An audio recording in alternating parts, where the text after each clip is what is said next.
सोमवार को कि शब्द संसार लेकर हम आएंगे और शब्द संसार के माध्यम से हम प्रगति के नाम पर जो सब कुछ छोड़कर अपनों से, अपनी सभ्यता संस्कृति से दूर होते जा रहे हैं, ऐसे में एक प्रयास होगा जिसमें हम वापस जुड़ें अपनी विरासत से, जुड़ें जीवन के ठहराव से, और वो जो आनंद हम ढूंढ रहे हैं वही आनंद हमें उन किताबों से मिले, वही आनंद हमें उस जीवन की अनुभूति से मिले जो बहुत सारे साहित्यकार, कवि, निबंधकार, उपन्यासकार लिखकर हमारे लिए छोड़ गए या अभी भी लिखते जा रहे हैं।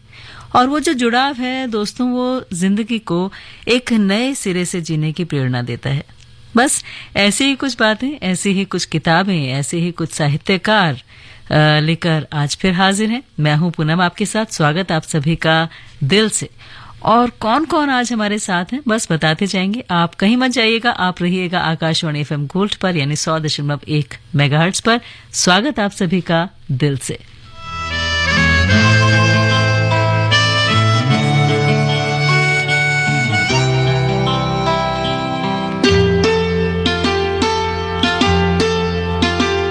ये नैना, ये काजल, ये जुल्फे, ये आंचल,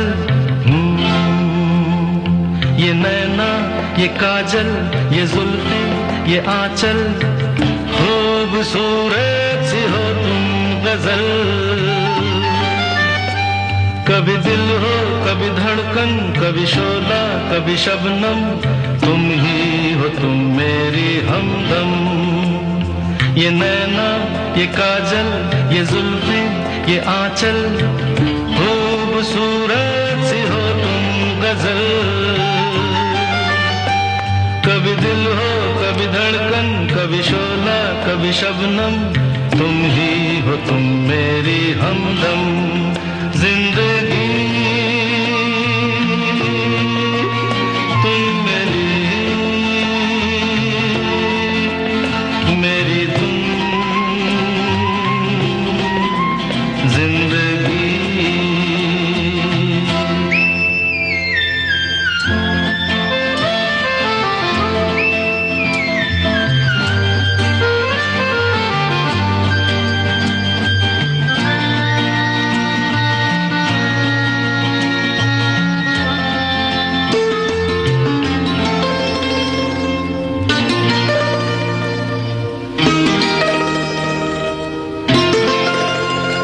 मेरी आंखों से देखो, मेरी नजरों से जानो, मेरी आंखों से देखो, मेरी नजरों से जानो।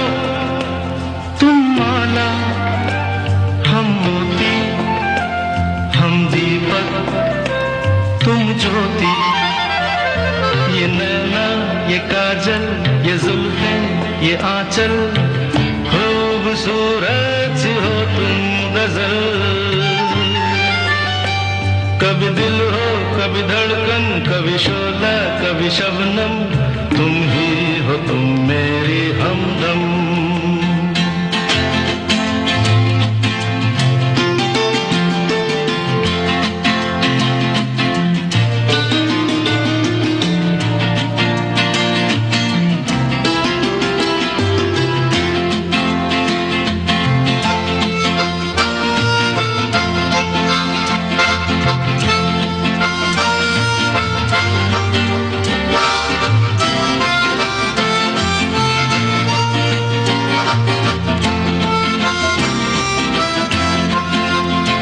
सपनों का पनघट हो, आशा का झुरमुट हो।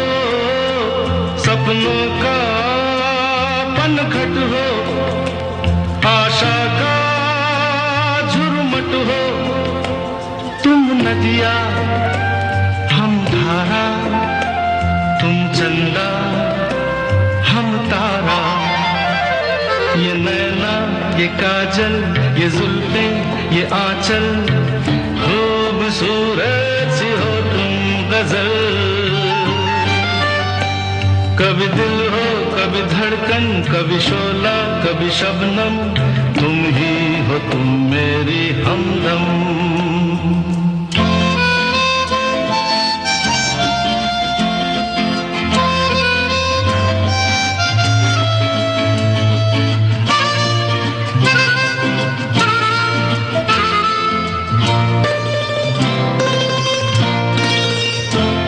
मेरी सांसों से पूछो, मेरी आहों को समझो, मेरी सांसों से पूछो, मेरी आहों को समझो। तुम पूजा हम पुजारी, तुम किस्मत हम जुआरी। ये नैना ये काजल ये जुल्फे ये आंचल, खूबसूरत सी हो तुम गजल। कभी दिल हो कभी धड़कन, कभी शोला कभी शबनम, तुम ही हो तुम मेरी हमदम। जिंदगी तुम मेरी तुम जिंदगी।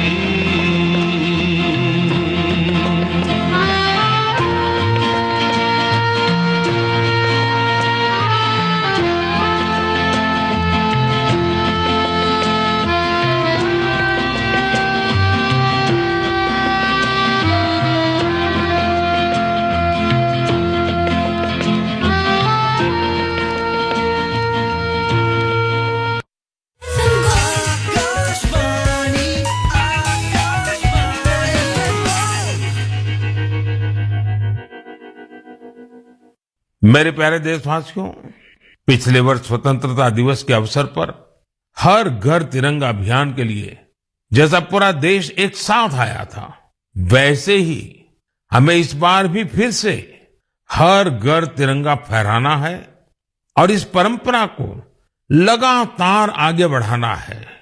इन प्रयासों से हमें अपने कर्तव्यों का बोध होगा, देश की आजादी के लिए दिए गए असंख्य बलिदानों का बोध होगा, आजादी के मूल्य का एहसास होगा।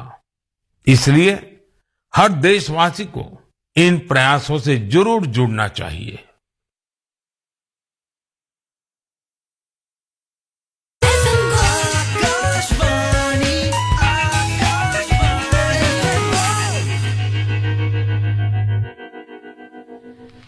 जी आकाशवाणी एफएम गोल्ड, जिसे आप सुन रहे हैं 100.1 मेगाहर्ट्ज पर, और ये है शब्द संसार। शब्द संसार यानी हमारा आपका संसार। वैसे जो कुछ हम बोल देते हैं वो शब्द होते हैं, जो नहीं बोलते हैं वो होती है हमारी अनुभूति, और जो बोलना चाहते हैं लेकिन रुक जाते हैं वो होती है मर्यादा। ये शब्द कहे थे अनुपम खेर जी ने। और वाकई दोस्तों, शब्द जो होते हैं वो हमारे मानस पटल पर कुछ अमिट छाप छोड़ जाते हैं, लेकिन कुछ अनकहे शब्द ऐसे भी होते हैं जो ज्यादा देर तक हमारे मन पर रहते हैं। अब शब्द संसार में आज हम बात करते हैं अवनींद्रनाथ ठाकुर जी की, जिनका जन्म आज ही के दिन हुआ कोलकाता में। और अगर उनका परिचय की शुरुआत करें तो भारत के प्रख्यात चित्रकार और साहित्यकार के रूप में हम उन्हें जानते हैं। राष्ट्र से बहुत प्रेम उन्हें था। अगर उनके योगदान की बात करते हैं तो उन्होंने एक साहित्यकार, एक चित्रकार के रूप में बहुत कुछ हमें दिया। अगर चित्रकला के उदाहरण की बात करें तो प्रवासी यक्ष या शाहजहां की मृत्यु, बुद्ध और सुजाता, कच्छ और देवयानी, उमर खयाम, ये सब हमें हमेशा याद रहता है। सच कहें तो उन्होंने भारतीय चित्रकला को एक नए स्कूल का जन्म दिया, और ये जो एक नई शुरुआत थी, इससे बहुत सारे लोगों को ये प्रेरणा मिली कि ये भी एक अभिव्यक्ति का माध्यम हो सकता है, और इस अभिव्यक्ति से हम अपने आप को बता सकते हैं, अपने आप को दिखा सकते हैं, जीवन को जीवन से कहीं ना कहीं जोड़ सकते हैं। इसीलिए ये जो अभिव्यक्तियां होती हैं दोस्तों, ये हमारे लिए बहुत बहुत जरूरी हैं। ताकि हम इन्हें पढ़ें और समझें कि ये परिभाषा भी हो सकती है। शायद हमने इस परिभाषा के बारे में अभी तक सोचा ही ना हो।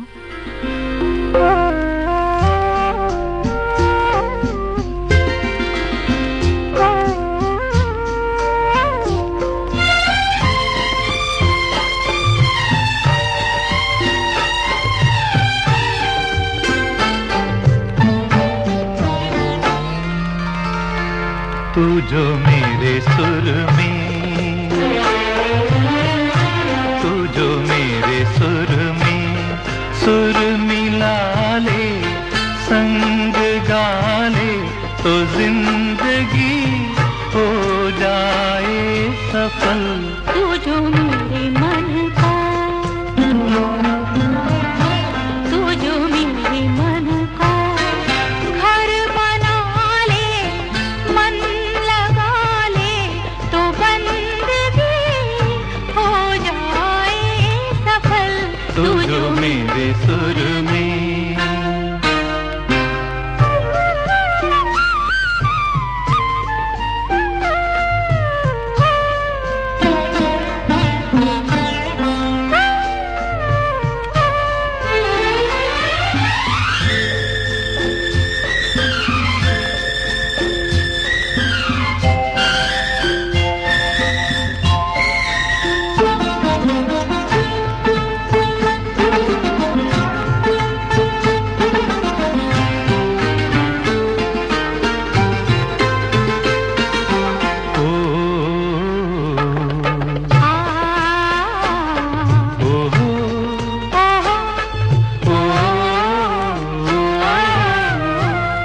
चांदनी रातों में हाथ लिए हाथों में, चांदनी रातों में हाथ लिए हाथों में, डूबे रहे एक दूसरे की रस भरी बातों में। तू जो मेरे संग में,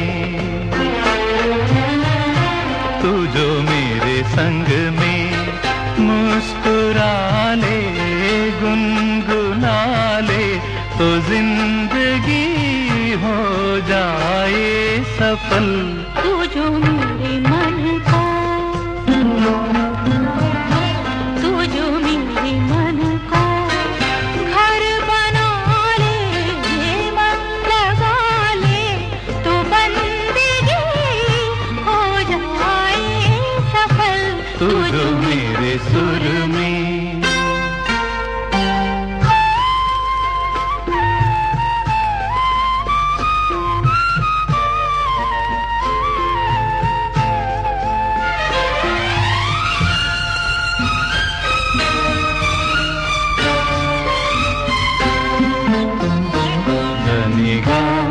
रे ग रे सा रे ग म ग म ग रे, रे ग रे नी धा प म प रे ग धा प ग म ग रे, ध नि ग रे ग ग म।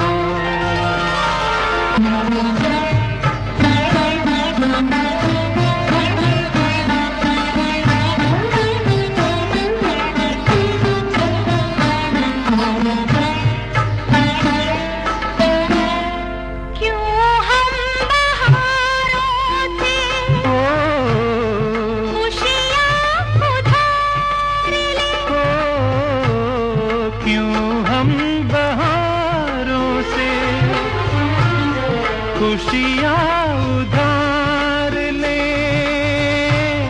क्यों ना मिलके हम ही खुद अपना जीवन संवार ले।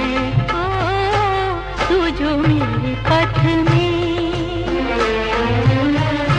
तू जो मेरे पथ में दीप बाले खो जाले, तो बंदगी हो जाए सफल।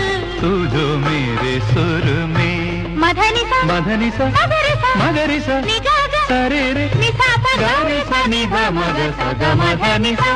तू जो मेरे सुर में सुर मिला ले, संग गा ले, तो जिंदगी हो जाए सफल, तू जो मेरे सुर में।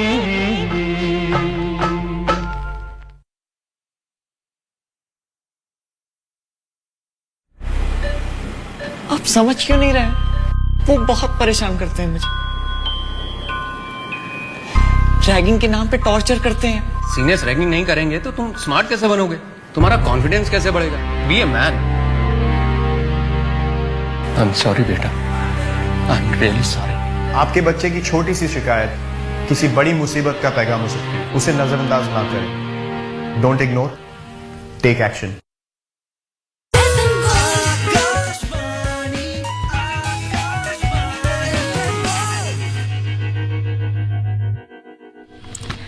10:27 और ठीक 7 second. Akashvani FM gold 100.1 megahertz और बातें आपसे शब्दों की, एक ऐसे संसार की जो हमें हम ही से जोड़ता है। और अगर अब बात करते हैं एक ऐसे कर्म क्षेत्र की जो साहित्य की सभी विधाओं से जुड़ा हो, एक ऐसे नाम की जो कहानीकार, गीतकार, संगीतकार, नाटककार, निबंधकार, चित्रकार सब हैं। एक ऐसी शख्सियत की, एक ऐसे व्यक्तित्व की जिनके बारे में हम कहें तो गीतांजलि याद आ जाती है, जिसके लिए नोबेल पुरस्कार मिला, राष्ट्रगान के रचयिता वो रहे। तो अब तक आप समझ गए होंगे कि हम बात कर रहे हैं रविंद्रनाथ ठाकुर की, यानी रविंद्रनाथ टैगोर जी की। और आज उनकी पुण्यतिथि है।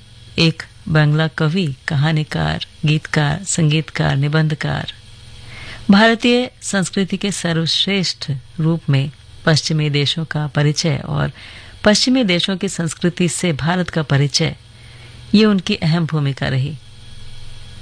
आधुनिक भारत के असाधारण सृजनशील कलाकार।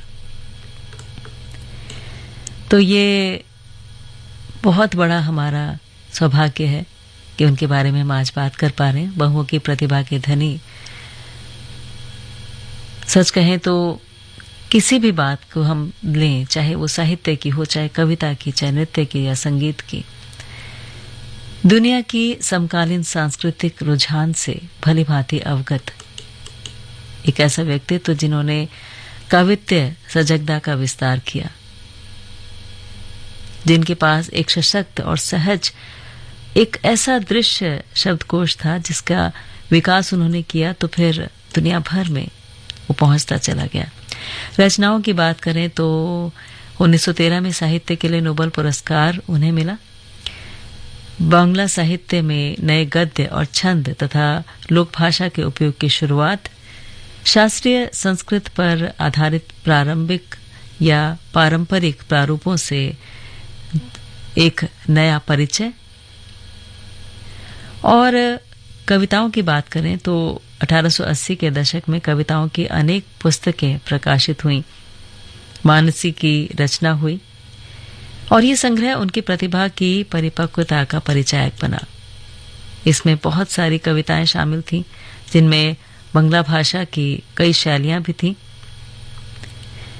एकमात्र ऐसे कवि जिन्होंने हमें इतना कुछ दिया, अमर सोनार बांग्ला, ये उन्हीं की रचना है। जनगण मन उन्हीं की रचना है। कहानियों की बात करें तो सियालदे और शजादपुर स्थित अपने जो उनका जो वहाँ पर प्रबंधन था, उसके लिए वो वहाँ रहे और वहीं से उन्होंने बहुत कुछ लिखा। तो बातें बहुत सारी हैं। पोस्टमास्टर अगर आपको समय मिले तो पढ़िएगा, उनकी कहानी है। एक सच्चे कलाकार के रूप में एक साधारण से उपकरण से कैसे अद्भुत सृष्टि हो सकती है, ये आप देखेंगे। कहानी में केवल 2 सजीव साधारण से पात्र हैं, लेकिन इतनी कम घटनाओं से भी वो कहानी का महल ऐसा खड़ा कर देते हैं कि बस पूछिए मत। काबुलीवाला, मास्टर साहब, पोस्ट मास्टर, ये कहानियां आज भी बहुत लोकप्रिय हैं। तो उन्हें शत शत नमन, उन्हें हमारा प्रणाम।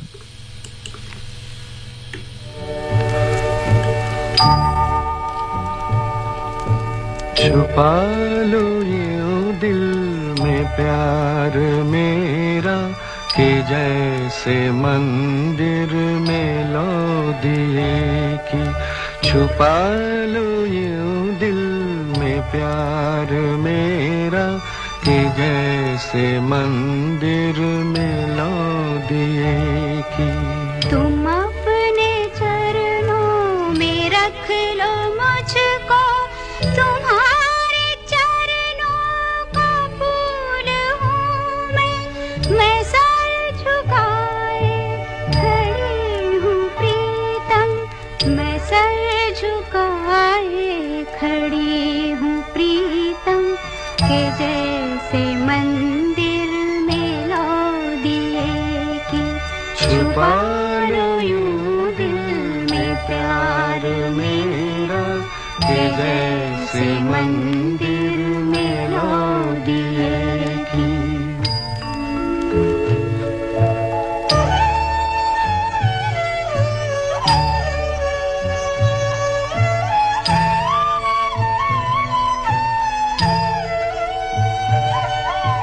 ये सच है जीना था पाप तुम बिन, ये पाप मैंने किया है अब तक, मगर है मन में छवि तुम्हारी, मगर है मन में छवि तुम्हारी, कि जैसे मंदिर में लो दिए की। छुपा लो यूं दिल में प्यार मेरा कि जैसे मंदिर में लो दिए की।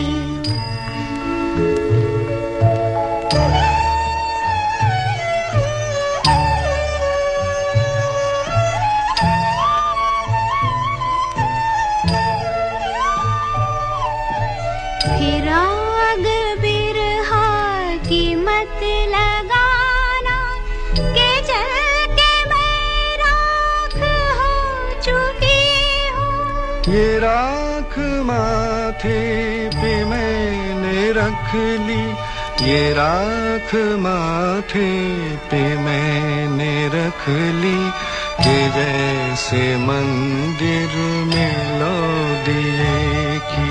छुपा लो यूं दिल में प्यार मेरा कि जैसे मंदिर में लो दिए की।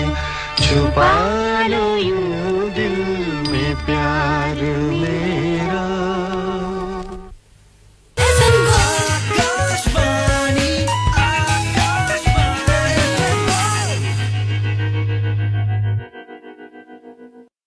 हिम्मत है मेरे पास, ताकत है मेरे पास, अंधेरों से लड़ने की जरूरत है मेरे पास। मत चलो को अब सबक सिखा दो, खतरा हो कहीं बटन दबा दो, पल में दिल्ली पुलिस का होगा बैकअप मेरे पास। दिल्ली पुलिस दिल्ली की नारियों की रक्षा में सदैव तत्पर है। अगर आप किसी भी संदिग्ध परिस्थिति में फंसे हों, तो हिम्मत प्लस ऐप में दिए गए SOS बटन दबाएं, ताकि दिल्ली पुलिस तत्काल आपकी मदद के लिए लोकेशन पर तत्पर हो सके।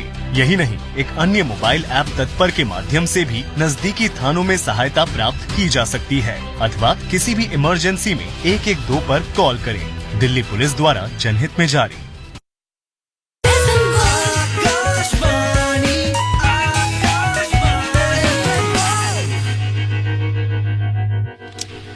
तो स्वागत है एक बार फिर आपका शब्द संसार में, जिसे आप सुन रहे हैं आकाशवाणी FM गोल्ड पर, यानी 100.1 मेगाहर्ट्ज पर, और मैं हूं आपके साथ पूनम। और शब्दों के संसार में एक ऐसा नाम भी जुड़ा है दोस्तों, जो मेरी प्रिय कहानियों से हमें याद आते हैं। झरोखे, तमस, बसंती, मायादास की माड़ी, हानुस, कबीरा खड़ा बाजार में, भाग्य रेखा, पहला पाठ, भटकती राह, इन सब से। भाषा की बात करें तो हिंदी, अंग्रेजी, उर्दू, संस्कृत, पंजाबी, ये सारी भाषाएं उनके नाम के साथ जुड़ी हैं। साहित्य अकादमी पुरस्कार उन्होंने प्राप्त किया 1975 में। शिरोमणि लेखक सम्मान ये 1975 में मिला, और लोटस पुरस्कार उन्हें मिला 1970 में, और सोवियत लैंड नेहरू पुरस्कार 1983 में, पद्म भूषण 1998 में। जी हाँ, हम बात कर रहे हैं भीष्म साहनी जी की, जिनका जन्म हुआ रावलपिंडी में। प्रसिद्ध भारतीय लेखक, हिंदी साहित्य में प्रेमचंद की परंपरा का अग्रणी लेखक उन्हें माना जाता रहा। आधुनिक हिंदी साहित्य के प्रमुख स्तंभों में से एक, और मानवीय मूल्यों के हमेशा हिमायती। वैसे जो आपाधापी और उठक पटक का युग जिसमें हम जी रहे हैं, उनमें उनका जो व्यक्तित्व रहा दोस्तों, वो बिल्कुल अलग रहा। उन्हें उनके लेखन के लिए तो हम याद करते ही हैं, लेकिन साथ ही साथ सहृदयता के लिए भी हमेशा याद रखते हैं। जानते हैं जो बहुत सारी रचनाएं उन्होंने की, उनमें से जो उनका उपन्यास तमस था, उस पर 1986 में एक फिल्म का निर्माण किया गया, और काफी सफल वो फिल्म रही, हमने देखी भी होगी। अगर हम गद्य लेखन की बात करें तो भीष्म साहनी जी का गद्य एक ऐसे गद्य का उदाहरण हमारे सामने प्रस्तुत करता है जो जीवन के गद्य का एक खास रंग और चमक लिए हुए है। जैसे बहुत सुडौल और खूब पक्की ईंटों की खनक उनके गद्य में दिखती हो, सुनाई देती हो। तो ऐसा नाम जिन्होंने जनमानस को एक यथार्थ की ठोस जमीन दी। एक कथाकार के रूप में बात करें तो यशपाल और प्रेमचंद की गहरी छाप उन पर है। उनकी कहानियों में अंतर विरोधी और जीवन के द्वंद्वों की विसंगतियों से जकड़े मध्य वर्ग के साथ साथ निम्न वर्ग के संघर्ष को भी देख सकते हैं हम। उनकी आशा, उनकी आकांक्षा, दुख, पीड़ा, अभाव, संघर्ष, विडंबना, ये सब कुछ उनके उपन्यास में दिखाई देता है। एक सेकंड के लिए भी ओझल नहीं होता। तो एक ऐसा नाम जिन्होंने बहुत कुछ हमें दिया। तो दोस्तों, साहित्य एक ऐसा जगत है जो कहीं ना कहीं हमें याद दिलाता है कि हम कितने ही अपने बारे में सोचें, हम अपने लिए कमाएं, अपने लिए जिएं, लेकिन उससे ऊपर कुछ है जो हमें बार बार बुलाता है, पुकारता है और कहता है कि कुछ न कुछ सहयोग, कुछ योगदान इस समाज के लिए, इस देश के लिए, इस प्रकृति के लिए हमारा होना चाहिए, जैसा कि हमारे साहित्यकार हमेशा देते रहे।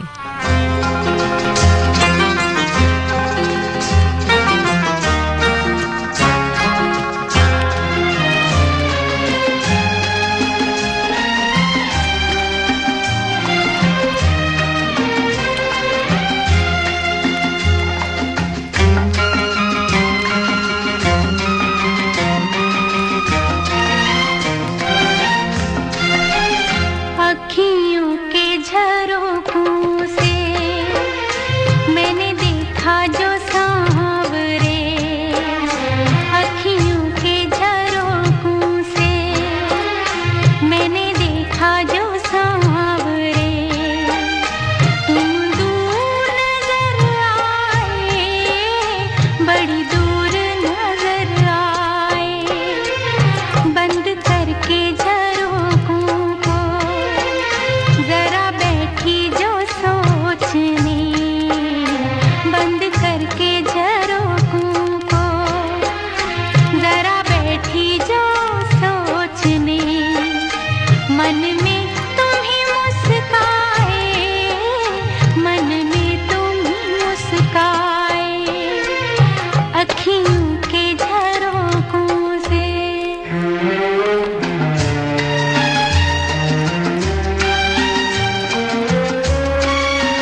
वास्ते दिन रात दुआ मांगे, मेरा मन तेरे वास्ते कभी अपनी उम्मीदों का कोई फूल न मुरझाए, अखियों के झरोखों से।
पुलिस दिल्ली की नारियों की रक्षा में सदैव तत्पर है। अगर आप किसी भी संदिग्ध परिस्थिति में फंसे हों, तो हिम्मत प्लस ऐप में दिए गए SOS बटन दबाएं, ताकि दिल्ली पुलिस तत्काल आपकी मदद के लिए लोकेशन पर तत्पर हो सके। यही नहीं, एक अन्य मोबाइल ऐप तत्पर के माध्यम से भी नजदीकी थानों में सहायता प्राप्त की जा सकती है, अथवा किसी भी इमरजेंसी में 112 पर कॉल करें। दिल्ली पुलिस द्वारा जनहित में जारी।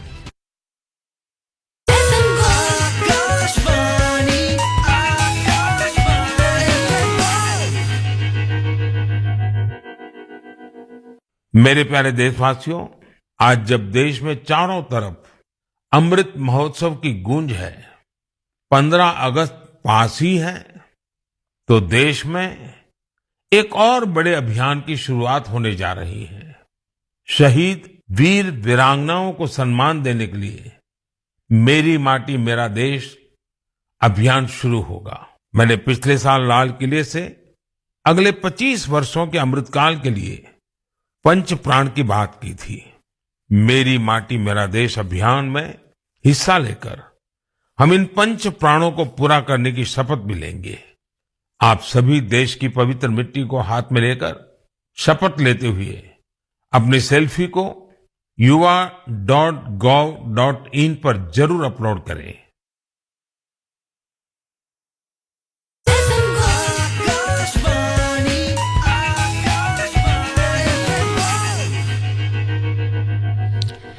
दस बजकर 48 और 48 सेकेंड आकाशवाणी एफएम गोल्ड यानी 100.1 मेगाहर्ट्ज और ये है शब्द संसार।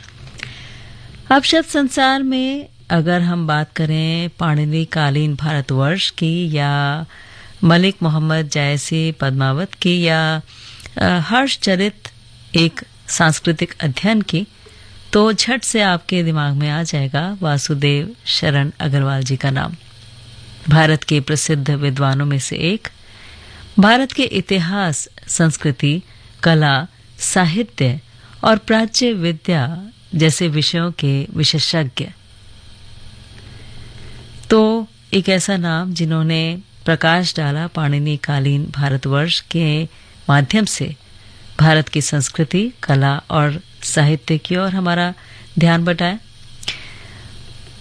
और उन्हें साहित्य अकादमी द्वारा पुरस्कृत भी किया गया इसी के लिए। कृतियों की बात करते हैं तो जैसा हमने कहा कि वो इतिहास, संस्कृति, कला और साहित्य के विद्वान रहे। साहित्य अकादमी द्वारा पुरस्कृत हिंदी गद्यकार भी थे। पाणिनि कालीन भारतवर्ष नाम की जो उनकी कृति है, भारत विद्या का एक अनुपम ग्रंथ है और उसमें उन्होंने पाणिनि के अष्टाध्यायी के माध्यम से भारत की संस्कृति और जीवन का दर्शन दिया। वैसे और भी कृतियां बहुत प्रसिद्ध रहीं, जैसे हर्षचरित एक सांस्कृतिक अध्ययन या फिर मलिक मोहम्मद जायसी पद्मावत।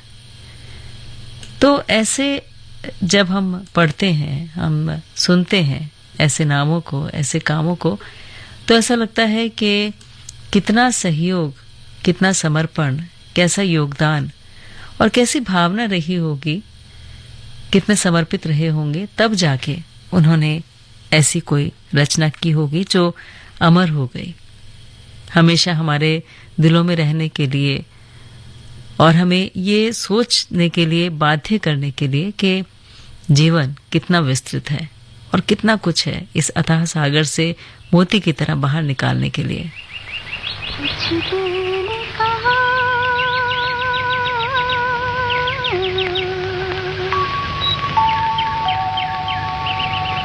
कुछ भी नहीं,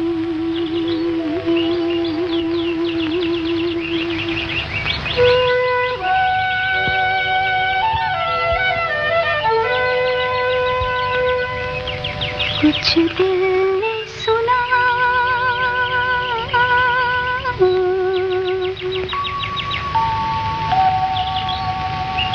कुछ भी नहीं,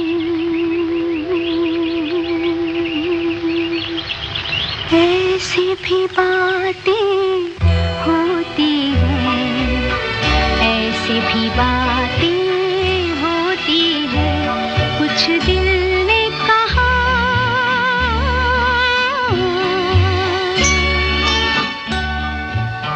कुछ भी नहीं।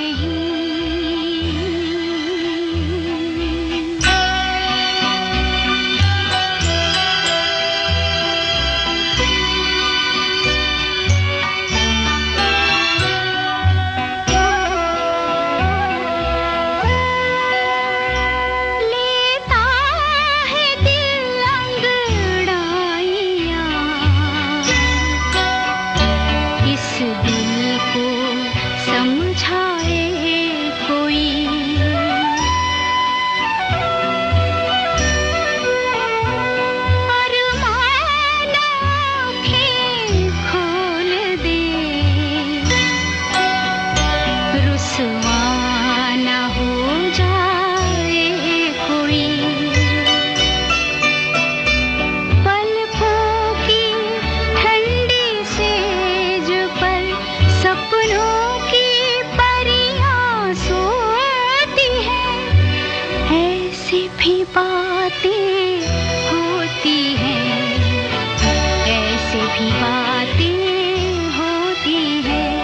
कुछ दिल ने कहा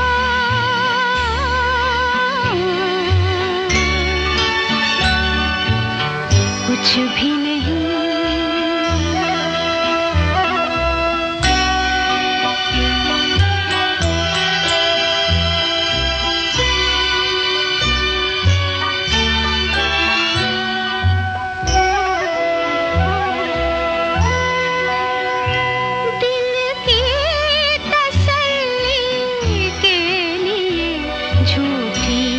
चमक झूठा निखार,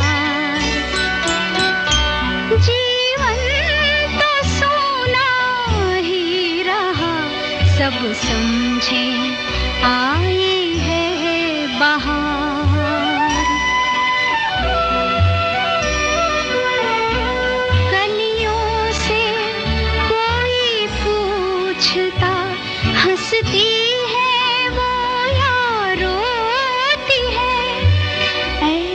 भी बातें होती हैं, ऐसे भी बातें होती हैं, कुछ दिल ने कहा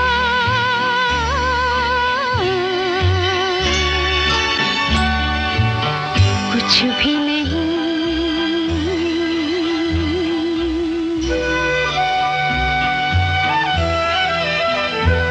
कुछ दिल ने सुना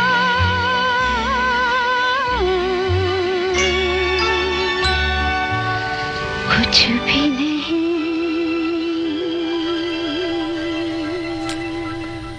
और अब बात करते हैं शिव पूजन सहाय जी की, जिनकी लिखी पुस्तकों में अलग अलग विषय हैं, अलग अलग विधाएं हैं। बिहार का बिहार, बिहार प्रांत का भौगोलिक और ऐतिहासिक वर्णन, विभूति कहानियों का संकलन, देहाती दुनिया एक प्रयोगात्मक चरित्र प्रधान और औपन्यासिक कृति।